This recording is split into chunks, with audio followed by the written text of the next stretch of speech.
안녕하십니까. 11월 21일 월요일 말씀 묵상 함께 시작하겠습니다.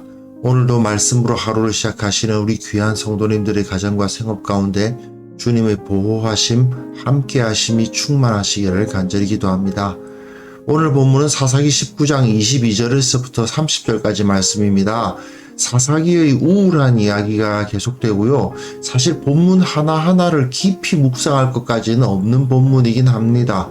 하지만 이걸 통해서 우리가 이 세상 가운데 의인으로서 부름받았다는 것이 무엇을 의미하는가를 생각해 볼 수 있을 것이라고 생각합니다. 말씀을 먼저 보시고요. 이러한 암울한 모습 가운데에서 우리가 만약에 그 가운데 있다면 어떤 역할을 감당해야 될까? 그런 생각을 한번 해보았으면 좋겠습니다. 말씀 보시겠습니다. 그들이 마음을 즐겁게 할 때에 그 성읍의 불량배들이 그 집을 애워싸고 문을 두들기며 집주인 노인에게 말하여 이르되 내 집에 들어온 사람을 끌어내라. 우리가 그와 관계하리라. 아니라 내 형제들아, 청하노니 이 같은 악행을 저지르지 말라. 이 사람이 내 집에 들어왔으니 이런 망령된 일을 행하지 말라. 보라, 여기 내 처녀딸과 이 사람의 첩이 있은즉 내가 그들을 끌어내리니 너희가 그들을 욕보이든지 너희 눈에 좋은 대로 행하되 오직 이 사람에게는 이런 망령된 일을 행하지 말라.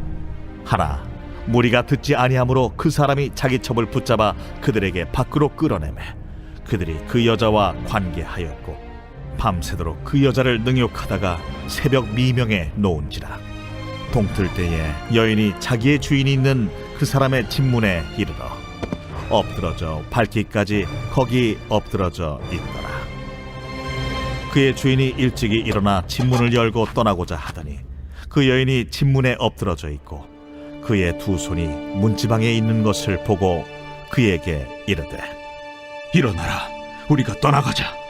하나 아무 대답이 없는지라.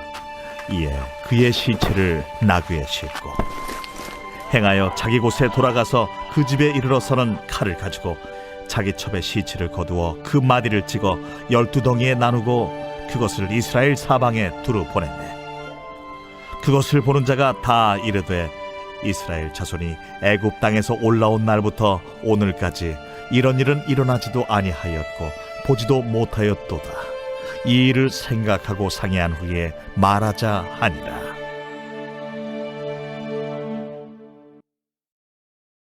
네, 사사기의 둘째 결론을 읽어가고 있습니다. 점점 상태가 나빠지죠. 하나님께서 싫어하실 만한 모습이 점점 강해집니다. 이 레위인이 레위인으로서 첩을 둔다는 것 자체가 좀 문제가 있는데 이 사람이 또 안식일을 그다지 열심히 지키려 하지 않는 듯한 모습, 뭔가 준비가 좀 부족하죠.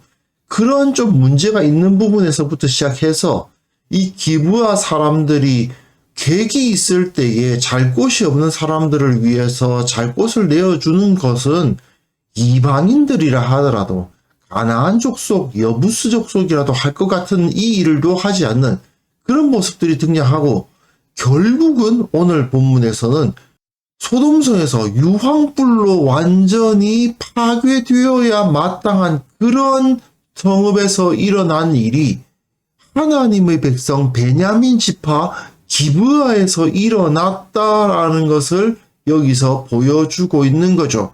결국 이들이 유황불과도 같은 심판을 당해 마땅한 자였다 하고 여기서 고발하고 있는 것인데요.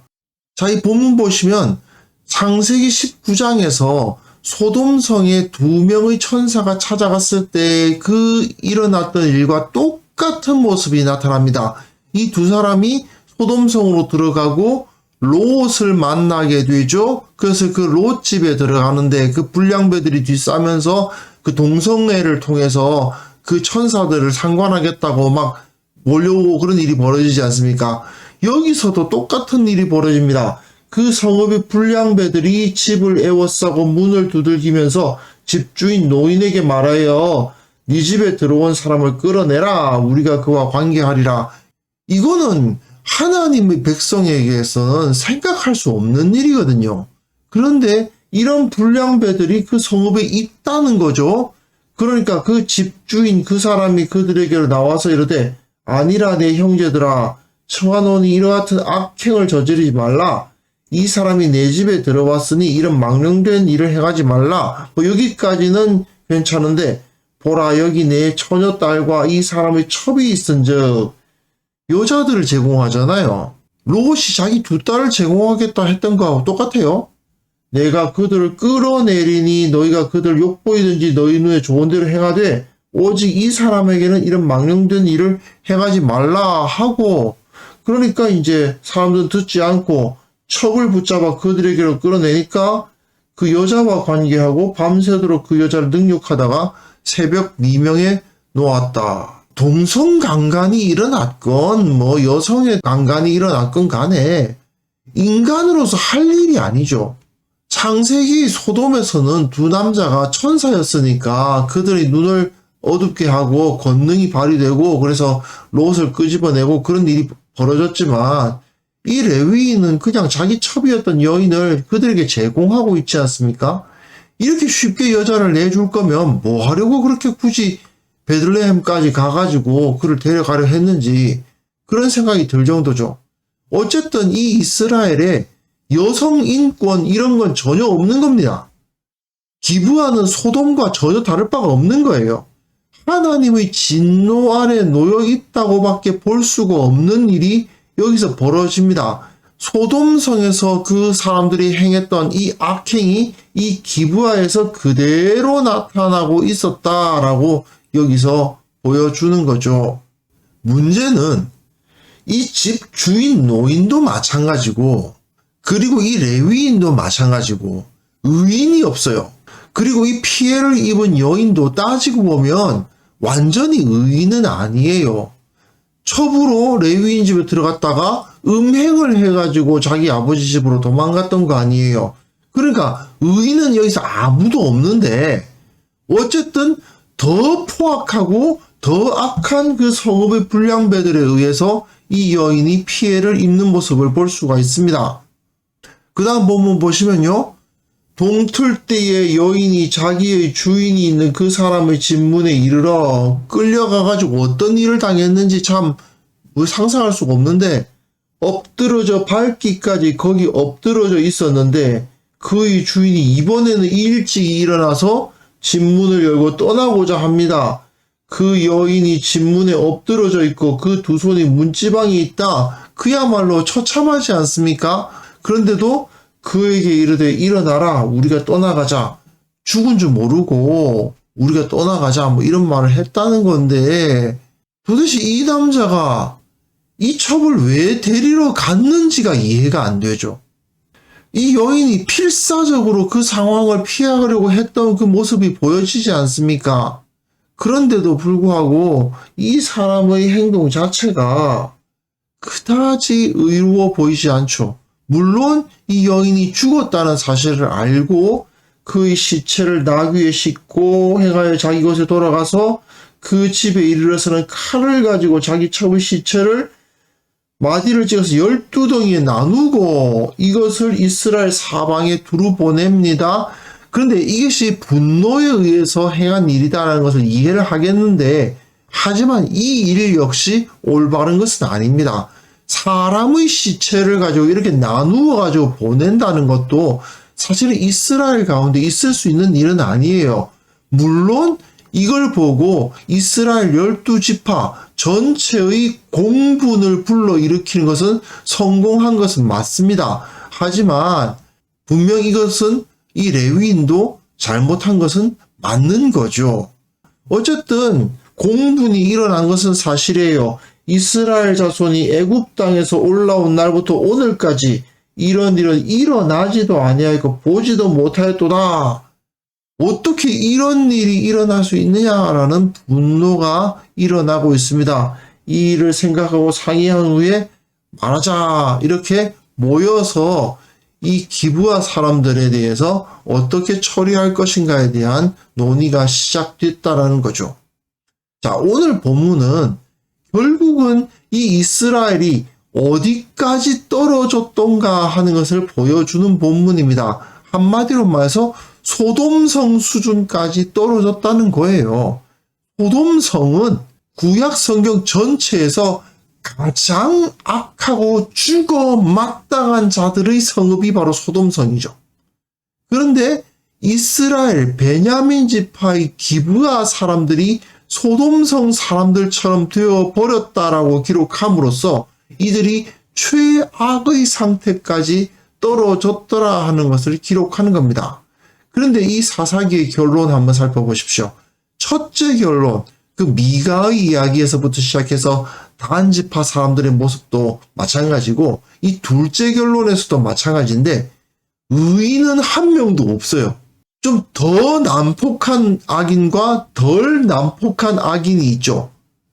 전부 다 악인이고 전부 다 하나님의 심판 앞에 서 있을 수밖에 없는 존재인데 그 악의 구렁텅이 내에서 그래도 이 사람은 의롭구나라고 평가해 줄 수 있을 만한 사람이 한 사람도 없어요. 이게 현실이거든요. 그래도 창세기에서는 이 소돔성에서 롯과 그 두 딸은 구원을 받아요. 왜 그렇습니까? 롯이 의로워서가 아니고 그 롯을 위해서 중보기도한 아브라함이 있었잖아요. 아브라함의 중보기도라도 있었기 때문에 그래도 거기서 최악의 상황이었지만 롯과 그 두 딸은 구원을 받았는데 여긴 어떻습니까? 아브라함과 같은 한 명의 의인조차 없는 거죠. 우리가 이 세상에서 의인으로서 부름을 받았지 않습니까? 왜 우리가 의인으로서 살아가야 될까요? 세상이 이 정도까지 최악의 상태로 떨어지지 않게 하기 위함이죠. 세상은 분명히 악합니다. 하지만 우리가 세상의 소금으로서 세상의 빛으로서 존재함으로 말미암아 완전히 썩어버리지는 않게 하고 완전한 암흑까지 떨어지지는 않도록 하는 거죠. 그러기 위해서 우리가 여기에 서 있는 것 아니겠습니까? 그런데 세상이 파괴되면 세상이 죄악으로 달려가게 되면 어디까지 가게 되느냐? 오늘 본문에서 기록된 이런 상황까지 추락할 수 있다라는 것을 우리는 반드시 기억하고 내가 왜 의인으로서 서야 되는가? 내가 왜 다른 사람들을 위해서 중보기도 하는 자가 되어야 되는가를 한번 확인할 수 있었으면 좋겠습니다. 그래서 이 시간 기도하실 때에요. 내가 의인으로서 이 세상의 소망, 소금과 빛으로서 살아가야 한다는 사실을 기억하고 또 그렇게 살아가고 있기 때문에 이 세상이 유지되고 있다는 그 자부심을 잃어버리지 않게 해주십시오 하고 기도했으면 좋겠고요. 그리고 나와 우리 교회가 이 세상의 소금과 빛으로서 이 세상에 그래도 한 사람이라도 더 구원할 수 있고 그래도 살만한 세상을 만들어갈 수 있도록 내가 의인으로서 서게 하여 주옵소서. 우리 교회가 의인들의 공동체가 되게 하여 주옵소서. 함께 기도할 수 있었으면 좋겠습니다.